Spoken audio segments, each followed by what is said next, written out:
சிறகடிக்க ஆசை சீரியல் மீனாவோட வாழ்க்கையில் இவ்வளவு சோகங்களா அப்படின்ற மாதிரி தான் சொல்ல தோணுது இந்த வீடியோவை பார்க்கும்போது. அதாவது விஜய் டிவியில் டிஆர்பியில் எப்போதுமே நம்பர் 1 பிளேஸில் இருக்க சீரியல் தான் இந்த சிறகடிக்க ஆசை. இதில் கதாநாயகா நடிச்சிட்டு இருக்கவங்க தான் மீனா அப்படின்னு சொல்லப்படுற கோமதி பிரியா. இவங்களோட பயோகிராஃபி, அதாவது இவங்க எந்த ஊரை சேர்ந்தவங்க, இவங்க எப்படி சினிமாக்குள்ளே அறிமுகமானாங்க அப்படின்றத பற்றி தான் இந்த வீடியோவில் நம்ம ஃபுல்லாக தெரிஞ்சுக்க போகிறோம். அதாவது கோமதி பிரியா இப்போ சின்னத்திரை ரசிகர்களோட மனசில் மீனாவாக இடம் பிடிச்சிருக்காங்க. இவங்களோட சாந்தமான முகம் பலரையுமே கவர்ந்திருக்கு. பார்க்கறதுக்கு பக்கத்து வீட்டு பெண் போல இருக்கிற இவங்களோட சொந்த ஊர் மதுரை தானாங்க. கோமதி பிரியா மதுரையில் 1993 பிப்ரவரி மாசத்துல தான் பிறந்திருக்காங்க. மதுரையில் நடுத்தர குடும்பத்தை சேர்ந்த கோமதி பிரியாவுக்கு ஒரு தம்பி ஒரு தங்கச்சி இருக்காங்களாம்.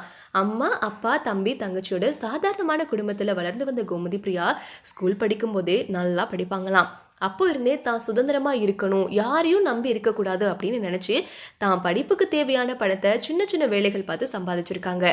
வீட்டுக்கு மூத்த பெண்ணா இருக்கிறதால இவங்க இன்னுமே அதிகமா படிக்கணும், நல்ல வேலைக்கு போகணும், குடும்பத்தை நல்லா பார்த்துக்கணும் அப்படின்ற எண்ணத்துல இருந்த கோமதி பிரியாவுக்கு அவங்களோட ஆசிரியர்கள் தான் ஸ்காலர்ஷிப் கொடுத்திருக்காங்க.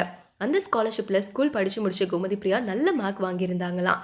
காலேஜில் அவங்களோட சேர்மன் சாதாரண குடும்பத்திலேருந்து வந்து இவ்வளோ அதிகமான மார்க்ஸ் வாங்கியிருக்காங்களே அப்படின்னு படிப்புக்கு உதவி செஞ்சு சென்னையில் ஒரு வேலையும் வாங்கி கொடுத்துருக்காங்க. சென்னையில் வேலை பார்த்துட்டு இருந்த நேரத்தில் கோமதி பிரியாவுக்கு அங்கே தொடர்ந்து வேலை பார்க்கறதுக்கு பிடிக்கலையாம். மிஷின் மாதிரி ஒரே வேலையை செய்யணுமா அப்படின்னு இவங்க யோசிச்சுட்டு இருந்த நேரத்தில் தான் எப்படியாச்சும் சினிமாவில் நுழையணும் அப்படின்னு இவங்க நினச்சிட்டு இருந்திருக்காங்க.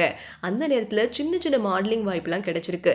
அந்த வாய்ப்பையும் விட்டு விடாமல் இவங்க அதில் செஞ்சுட்டு இருக்கும்போது தான் இவங்களுக்கு ஒரு சில சீரியல்களில் நடிக்க வாய்ப்பு கிடைச்சிருக்கு. மாடலிங் செஞ்சுக்கிட்டே சினிமா வாய்ப்பு தேடிட்டு இருந்த இவங்களுக்கு ரெண்டையுமே ஒரே நேரத்தில் செய்ய முடியாதால மாடலிங்ல இருந்து விலகி முழு நேரமாக சினிமா வாய்ப்பு தேடுறதுக்காக முயற்சி எடுத்திருக்காங்க. அப்போ இவங்களுக்கு ஆடிஷனுக்கு போகிற இடத்துல எல்லாமே இந்த பெண்ணை பார்க்க பாவமா இருக்கு, எந்த ரோல் கொடுத்தாலும் நடிக்குமான்னு தெரியலையே அப்படின்னு எல்லாருமே யோசிப்பாங்களாம். பல படங்கள்ல அவமானங்கள்லாம் பட்டு இதையெல்லாம் கண்டுதான் சோர்ந்து விடக்கூடாது அப்படின்னு தனக்கு தானே சொல்லிட்டு தான் அடுத்தடுத்த முயற்சிகளை எடுத்திருக்காங்க. அந்த நேரத்துல தான் இவங்களுக்கு நாம் இருவர் நமக்கிருவர் அப்படின்ற சீரியல்ல சின்ன ஒரு ரோல் கிடைச்சிருக்கு. அந்த குட்டியான ரோலை கூட விட்டுறக்கூடாது அப்படின்னு இவங்க அதுலேயுமே நடிச்சிருக்காங்க. அதை தொடர்ந்து வர்மா படத்துலையுமே ஒரு சின்ன ரோல் கிடைக்க அதையும் செஞ்சு முடிச்ச கோமதி பிரியாவுக்கு கலர்ஸ் தமிழில் ஓவியா சீரியலில் வாய்ப்பு கிடைச்சிருக்கு. அதை தொடர்ந்து தான் இப்போது விஜய் டிவியில் சிறகடிக்க ஆசை அப்படின்ற சீரியல் மூலமாக மீனா அப்படின்ற ரோலில் மக்கள் மனசில் நீங்காத இடம் பிடிச்சிருக்காங்க அப்படின்னே சொல்லலாம். நிஜமாலுமே அவங்களோட நடிப்பு ரொம்பவே அழகாக நடிச்சிட்டு இருக்காங்க.